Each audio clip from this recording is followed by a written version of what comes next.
الحمد لله رب العالمين، والصلاة والسلام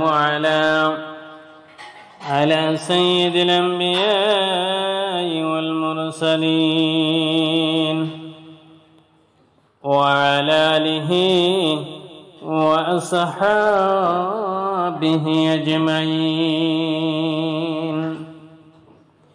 বন্ধুরা আমার, ভাইরা আমার, আমরা আলোচনা করতেছিলাম আল্লাহর নবীর সাহাবীদের জীবনী নিয়ে। আজ আমরা আলোচনা করব বিশ্ব নবীর সাহাবী উতবা ইবনে গাজওয়ান রাদিয়াল্লাহু তাআলা আনহুর জীবনী নিয়ে। তার নাম উতবা, ডাকনাম আবু আব্দুল্লাহ, পিতা গাজওয়ান ইবনে জাবের। জাহিলি যুগে তার গোত্র বনি নওফল ইবনে আব্দে মানাফের সাথে চুক্তিবদ্ধ ছিল। ইসলামের সূচনা লগ্নে তাওহীদের আহ্বানে সারাদানকারীদের মধ্যে উতবা অন্যতম ব্যক্তি। একবার এক ভাষণে তিনি দাবি করলেন তিনি হলেন সপ্তম মুসলমান। মক্কায় কাফিরদের অত্যাচারে অতিষ্ঠ হয়ে হাবশায় দ্বিতীয় হিজরতে শরীক হন। তখন তার বয়স 40 বছর। কিছুদিন হাবশায় থাকার পর আবার মক্কায় ফিরে এসে বসবাস করতে থাকেন। হযরত রাসূল করিম সাল্লাল্লাহু আলাইহি ওয়াসাল্লাম তখন মক্কায়, রাসূল পাক সাল্লাল্লাহু আলাইহি ওয়াসাল্লাম যখন মদিনা হিজরত করেন এবং কুফার ইসলামের মধ্যে সামরিক সংঘাত শুরু হলো, তিনি এবং মিকদাদ ইবনে কুরাইশ বাহিনীর সাথে মদিনার দিকে যাত্রা করেন। ইকরাম ইবনে আবি জাহল ছিল এই বাহিনীর নেতা। পথিমধ্যে মদিনার মুসলমান মুজাহিদদের একটি ক্ষুদ্র দলের সাথে এই বাহিনীর ছোটখাটো একটা সংঘর্ষ হয়ে যায়। এই মুজাহিদ দলটির নেতা ছিলেন হযরত উবাইদ ইবনে হারিস রাদিয়াল্লাহু তাআলা আনহু। উতবা এবং মিকদাদ সুযোগের অপেক্ষায় ছিলেন। তারা সুযোগ মতো মুজাহিদ দলটির সাথে যোগদান করেন। মদিনায় পৌঁছে উতবা হযরত আব্দুল্লাহ ইবনে সালামা আজলানীর অতিথি হন এবং হযরত আবু দুজানা আনসারীর সাথে তার ভ্রাতৃত্ব সম্পর্ক প্রতিষ্ঠা করে দেন। হযরত উতবা ইবনে গাজওয়ান ছিলেন একজন দক্ষ তীরন্দাজ। বদর, উহুদ, খন্দক ছাড়া যে সকল যুদ্ধে রাসূল পাক সাল্লাল্লাহু আলাইহি ওয়াসাল্লাম প্রত্যক্ষভাবে অংশগ্রহণ করেন তার সবগুলো তিনি অত্যন্ত সাহসী ভূমিকা পালন করেন। আব্দুল্লাহ ইবনে জাহাশের নেতৃত্বে রাসূল পাক সাল্লাল্লাহু আলাইহি ওয়াসাল্লামের যে অনুসন্ধানী দলটি নাখলার দিকে পাঠান, তিনি সে দলের সদস্য ছিলেন। হিজরি 14 সনের দ্বিতীয় খলিফা হযরত ওমর রাদিয়াল্লাহু তাআলা আনহু ইরাকের সামুদ্রিক বন্দর উবুল্লা, মাইসান ও তার আশপাশের এলাকায় অভিযান পরিচালনার দায়িত্ব তার উপর অর্পণ করে একটি বাহিনী সহ মদিনা থেকে পাঠান। ঘটনাটি বিভিন্ন গ্রন্থে এভাবে বর্ণিত হয়েছে। হযরত আমিরুল মুমিনিন হযরত ওমর ইবনে খাত্তাব রাদিয়াল্লাহু তাআলা আনহু ঈশার নামাজের পর একটু বিশ্রামের জন্য বিছানায় গেলেন, যাতে একটু পরে রাতে নগর ভ্রমণে বের হতে পারেন। কিন্তু তার দু চোখ মুখ ঘুম নেই। দূত খবর নিয়ে এসেছে পরাজিত পারস্য বাহিনী পাল্টা আক্রমণের জন্য বিক্ষিপ্ত অবস্থা থেকে সুসংগঠিত হয়েছে। খলিফাকে আরো জানানো হয়েছে বসরার নিকটবর্তী উবুল্লা নগরী পরাজিত পারস্য বাহিনীর অর্থ লোভ সরবরাহের প্রধান উৎস। খলিফা পারস্য বাহিনীর এই উৎস বন্ধ করার জন্য উবুল্লায় অভিযান পরিচালনার সিদ্ধান্ত গ্রহণ করেন। কিন্তু অপর্যাপ্ত সামরিক শক্তি তার সিদ্ধান্ত বাস্তবায়নে বাধা হয়ে দাঁড়ালো। কারণ মদিনায় তখন অল্প কিছু লোক ছাড়া প্রায় সকলে বিভিন্ন ফ্রন্টে অভিযানে লিপ্ত। খলিফা ওমর রাদিয়াল্লাহু তাআলা আনহু তখন তার চিরাচরিত পদ্ধতি কাজে লাগানোর সিদ্ধান্ত নেন। আর তা হলো সৈন্যের স্বল্পতা শক্তি শক্তিশালী ও যোগ্য নেতৃত্বের দূরীকরণ। তিনি সেনা কমান্ডারদেরকে সম্পর্কে ভাবলেন। কিছুক্ষণ পর তিনি আপন মনে বলে উঠলেন, পেয়েছি, আমি পেয়েছি। তারপরে কথা বলতে বলতে তিনি বিছানায় গেলেন। তিনি সেই মুজাহিদ যাকে বদর, উহুদ ও খন্দকের মতো যুদ্ধ সমূহ চিনেছে। ইয়ামামা তার যোগ্যতা ও ভূমিকার সাক্ষী, কোন যুদ্ধে তার তরবারি ভোতা হয়নি, তার একটি তীর লক্ষ্যভ্রষ্ট হয়নি। তদুপরি তিনি 2টি হিজরতের অধিকারী। ধরা পৃষ্ঠে তিনি সপ্তম মুসলমান। সকালবেলা তিনি বললেন, তোমরা কেউ উতবা ইবনে গাজওয়ানকে ডেকে দাও। খলিফা তাকে 300-র কিছু বেশি সদস্য বিশিষ্ট একটি বাহিনীর নেতৃত্ব দান করে এবং পশ্চাৎগামী আরো কিছু সৈন্য দিয়ে সাহায্য করার অঙ্গীকার করেন। মদিনা থেকে মুতবা তার বাহিনী সহ রওনা হওয়া পাক করেন। খলিফা আমার বাহিনী প্রধান উতবাকে উপদেশ দিতে গিয়ে বললেন, আল্লাহর রহমত ও বরকতের উপর নির্ভর করে আরবের শেষ সীমা আরব সাম্রাজ্যের নিকটবর্তী অংশের দিকে আপনার সঙ্গীদের নিয়ে আপনি রওনা হয়ে যান। যতদূর সম্ভব তাকওয়া অবলম্বন করবেন এবং স্মরণ রাখবেন আপনারা শত্রুভূমিতে যাচ্ছেন। আমি আশা করি আল্লাহ আপনাকে সাহায্য করবেন। আমি আলা ইবনুল হাদ্রিমকে লিখেছি আর জাফা ইবনে হাশরামকে পাঠিয়ে আপনাকে সাহায্য করার জন্য। শত্রুর মোকাবেলায় তিনি এবং কর্মা মুজাহিদ তিনি আপনার উপদেষ্টা হিসেবে থাকবেন। অনারবদেরকে আল্লাহর দিকে আহ্বান জানাবেন।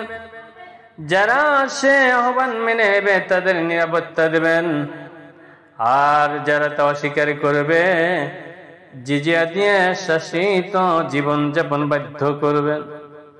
চলার পথে যে সকল আরব গোত্রের পাশ দিয়ে যাবেন তাদেরকে শত্রুর সাথে যুদ্ধের জন্য উৎসাহিত করবেন এবং সর্বাবস্থায় আল্লাহকে ভয় করবেন।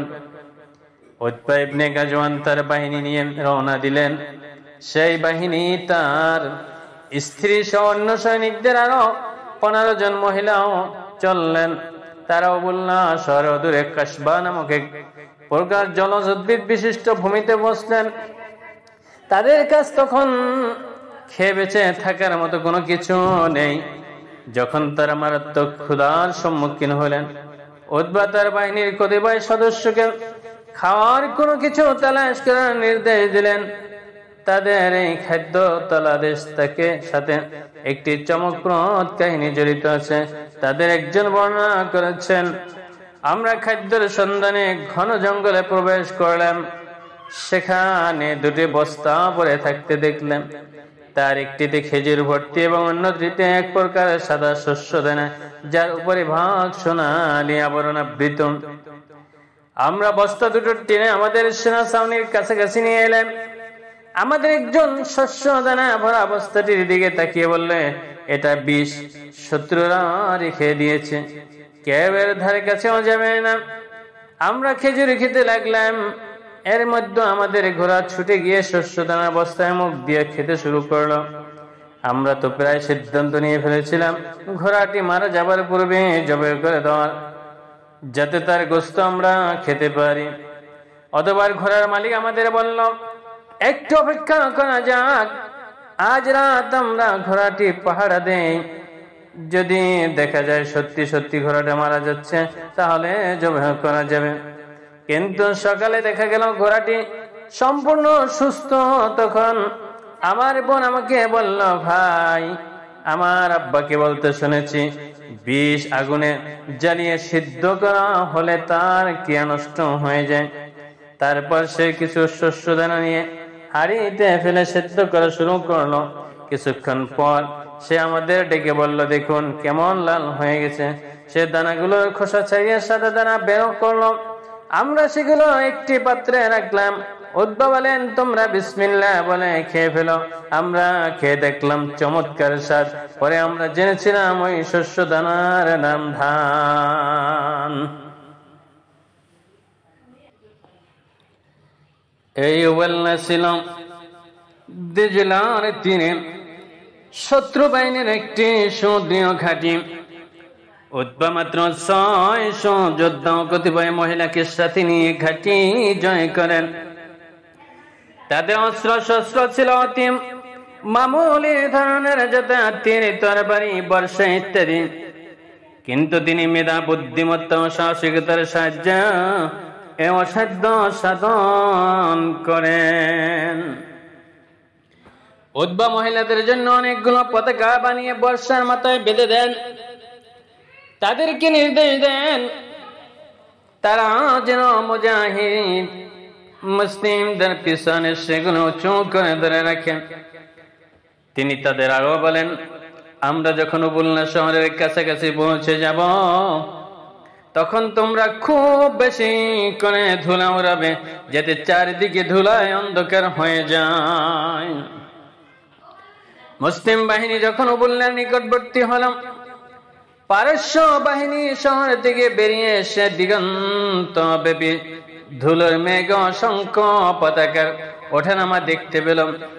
তারা পরস্পর বলাবলি করতে লাগলো, এত অগ্রবর্তী বাহিনী, এদের পিছনে অসংখ্য সৈন্য রয়েছে, তারা এ ধুলো উড়াচ্ছে। তাদের হৃদয়ে গভীর ভীতির সঞ্চার হলো। আতঙ্কিত অস্থির হয়ে পড়ল। তারা হাতের কাছে যা পেল তাই নিয়ে দেজলা নদীতে নোঙ্গর করা নৌকায় উঠে পালিয়ে যাওয়ার প্রতিযোগিতায় নেমে গেল। উতবা তার বাহিনীর একজন সদস্যকে না হারিয়ে উবুল্লায় প্রবেশ করেন, অথবা দিজলা উপকূলবর্তী নগর ও গ্রাম সমূহ পদোন্নত করে ইসলামের ঝান্ডা সমুন্নত করেন।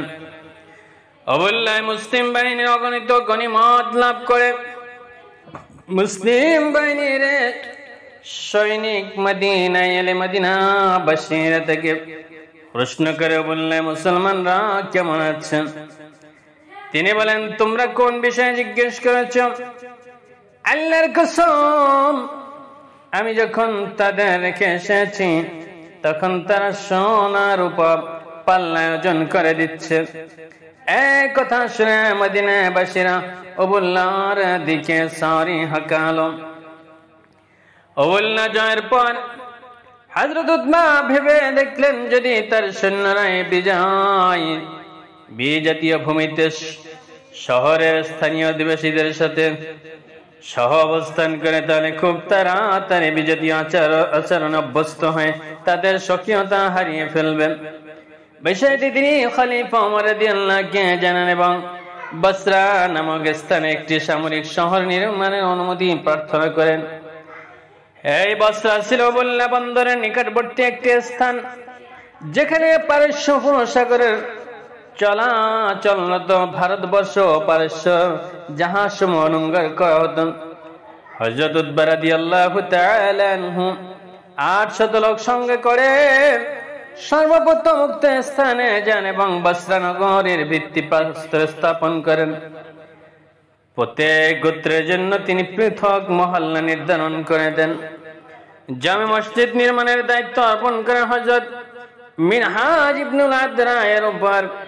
নগরের বাড়ি ঘর প্রথমত গাছ পাথর দিয়ে তৈরি হয়, এ কারণে জামে মসজিদগুলো গাছপালা দিয়ে নির্মিত হয়। তবে তিনি নিজের জন্য কোনো প্রাসাদ নির্মাণ করেননি। কাপড়ের তৈরি তাঁবুতে তিনি বসবাস করতেন। হযরত উতবা রাদিয়াল্লাহু তাআলা আনহু এই শহরের প্রথম শাসক নিযুক্ত হন এবং 6 মাস যাবত অত্যন্ত দক্ষতার সাথে দায়িত্ব পালন করেন। কিন্তু পার্থিব সুখ সম্পদের প্রতি তার জুহদ ও নির্মল স্বভাব থেকে পথ থেকে সরে দাঁড়াতে উদ্যত করেন। তাছাড়া তিনি বসরা মুসলমানদের বিলাসী জীবনযাপন লক্ষ্য করে আটকে ওঠেন। যারা কিছুদিন পূর্বে সিদ্ধ ধানের চেয়ে উত্তম খাবার চিনত না, এখন তারা পারস্য অভিজাত খাবার অভ্যস্ত হয়ে পড়েছে। তিনি দিনের ব্যাপারে শঙ্কিত হয়ে পড়েন। এই সময় তিনি মসজিদে সমবেত লোকদের উদ্দেশ্যে এক ঐতিহাসিক ভাষণ দেন। তার কি অংশ আমরা বর্ণনা করব। উতবা বলেন, বন্ধুগণ, দুনিয়া গতিশীল ও বিলীয়মান, তার বেশি অংশ অতিক্রান্ত হয়েছে।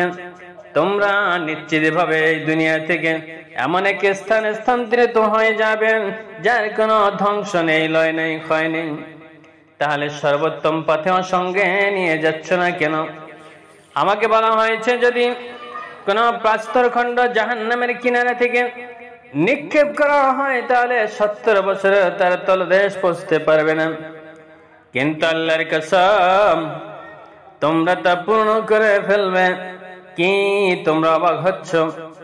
আল্লাহর কসম, আমাকে বলা হয়েছে জান্নাতের দরজা এত প্রশস্ত হবে যে সেই দূরত্ব অতিক্রম করতে 40 বছর সময় লাগবে।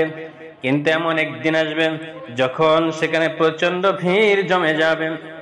আমি যখন ঈমান আনি তখন রাসূল পাক সাল্লাল্লাহু আলাইহি ওয়াসাল্লামের সঙ্গে মাত্র 6 ব্যক্তি। অভাব ও দরিদ্রের এমন চরম অবস্থা ছিল যে গাছের পাতায় ছিল আমাদের জীবন ধারণের প্রধান অবলম্বন। সেই পাতা খেতে খেতে আমাদের ঠোঁটে ঘা হয়ে যেত। একদিন আমি একটি চাদর কুড়িয়ে পাই, সেটা ফেলে আমিও সাদ ইবনে আবি ওয়াক্কাস পরনের তহবন্দ বানিয়ে নেই। কিন্তু আজ এমন দিন এসেছে যখন আমাদের প্রত্যেকেই কোনো না কোনো শহরের আমির হয়েছে। আল্লাহর কাছে নিকৃষ্ট হওয়া সত্ত্বেও নিজেকে বড় মনে করি, এমন অবস্থা থেকে আল্লাহ পানা চাই। নবুয়ত শেষ হয়েছে, অবশেষে রাজতন্ত্র কায়েম হবে এবং খুব শিগগিরই তোমরা অন্যান্য আমিরদের পরীক্ষা করবে। অতঃপর হযরত উতবা রাদিয়াল্লাহু তাআলা আনহু হযরত মাজাশি ইবনে মাসউদের ফুরাতের তীরবর্তী অঞ্চল সমূহ সামরিক অভিযানের নির্দেশ দেন এবং হযরত মুগীরা ইবনে শুবাকে নিজের স্থলাভিষিক্ত করেন। হজের উদ্দেশ্যে মক্কা শরীফ পাঠান।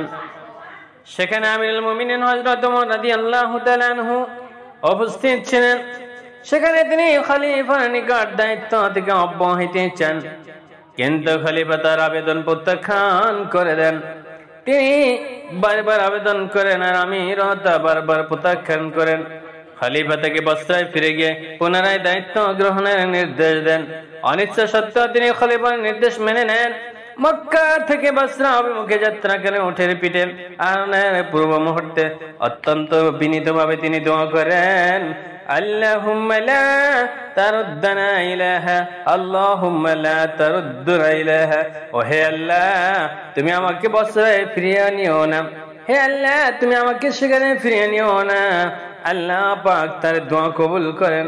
পথিমধ্যে হঠাৎ উটের পিঠ থেকে পড়ে গিয়ে মাদানে সালিম নামক স্থানে 75 বছর বয়সে মৃত্যুবরণ করেন। তার মৃত্যু সন হিজরি 17, মতান্তরে 20। সহিহ মুসলিম ও অন্যান্য সুনান গ্রন্থ সমূহে উতবা ইবনে গাজওয়ান থেকে হাদিস বর্ণিত হয়েছে। আলহামদুলিল্লাহ আলহামদুলিল্লাহি রাব্বিল আলামিন, ওয়াসসালাতু ওয়াসসালামু আলা সাইয়্যিদিল আমবিয়াই ওয়াল মুরসালিন ওয়া আলা আলিহি ওয়া আসহাবিহি আজমাইন। বন্ধুরা আমার, ভাইরা আমার, আমরা আলোচনা করতেছিলাম আল্লাহর নবীর সাহাবীদের জীবনী নিয়ে।